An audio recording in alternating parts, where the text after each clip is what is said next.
kind of like I've been getting up early in the morning and stretching, and it hurts because my body is stiff. And, it's going on a month now that I've been doing this, and slowly it's getting easier and easier. Next thing is the foam roller, and that's really painful. But I'm starting with floor stretches, and it's kind of like that. It's like a little bit of discomfort for a good cause, loosening up the limbs, loosening up the body so that I can be healthier and more flexible. And financial record keeping is very similar. It doesn't really cost anything for me to get up in the morning and do forward bends and calf stretches. It doesn't cost me anything, but it's really unpleasant because I'm stiff. And so there's a little voice that says, you don't want to do that. Or, just do something else first. And I have to kind of have this little conversation with myself / fight with myself to say, nope, I'm just going to do it and get it over with. And a lot of times, some of the most powerful things that we can do are very much like that. They're things that are simple, they're free, they're accessible, they're doable, but we just don't do them because there's a short-term kind of pain that we have to deal with. A lot of times it's the pain of facing reality. Who wants to do that? We want to escape reality. We want to run away from it. We want to create buffers. We want to create distractions. And that's normal. It's okay. However, if you're interested in moving forward, you do have to find ways to kind of nudge yourself a little bit every so often. And depending on your personality, you might want to just create a routine that allows you to do that. So start with creating a balance sheet if you haven't already. I talk about it in the book, Trust Yourself with Money. If you've read my book, you know that I've talked about it. I don't know if you've done it or not. I suspect you haven't because it's not a fun thing to do necessarily. But what I found is that it's a very simple, powerful exercise.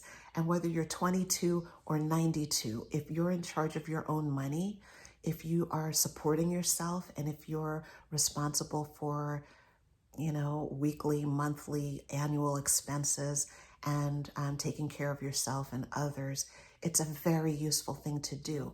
On one side of the page, you list your assets, all the things you own, OWN, all the money you have in the bank, the money you have in your wallet, your investments, anything that you have of value, you list on the asset side. Then on the other side of the balance sheet, you list all your liabilities. Those are all your expenses, all the things you have to pay out, all the debts, all the things you owe, OWE.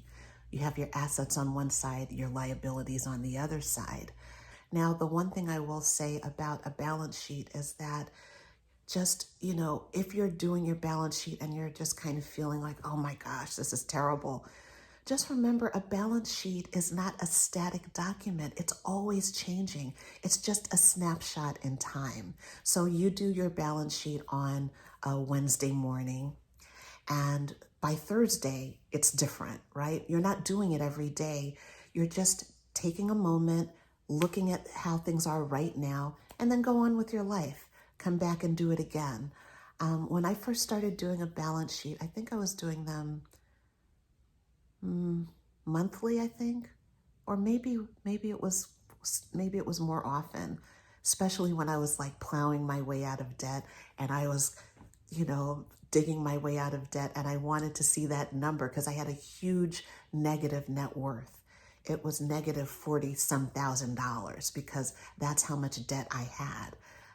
So when you take your assets and you subtract your liabilities from that number, that's your net worth.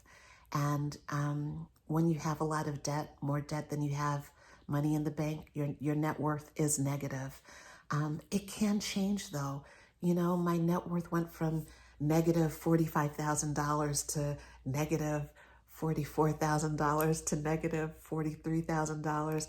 And I started climbing, digging my way out of a hole. And I have to say, when I got up to zero, I was ecstatic. When I had a zero net worth, I was ecstatic because I had been climbing my way up from negative 5 figures. So there was a very stabilizing effect that having and keeping a balance sheet had for me. You don't have to do a huge research project. Just start with what you have in your head. Assets on one side, liabilities on the other, and over time make it more accurate. If you want more information about keeping a balance sheet, of course you can Google. I talk about keeping a balance sheet also in my book, Trust Yourself with Money. And my approach to talking about it is a little more, it's a little more emotional. I talk about the logistics of it, but I also talk about how it feels. I talk about what it feels like emotionally and what it was like for me. So if you're interested in the emotional human side of keeping a balance sheet, you can check out my book, Trust Yourself with Money. And good luck. Look at the big picture. It'll help pull you forward towards your goals.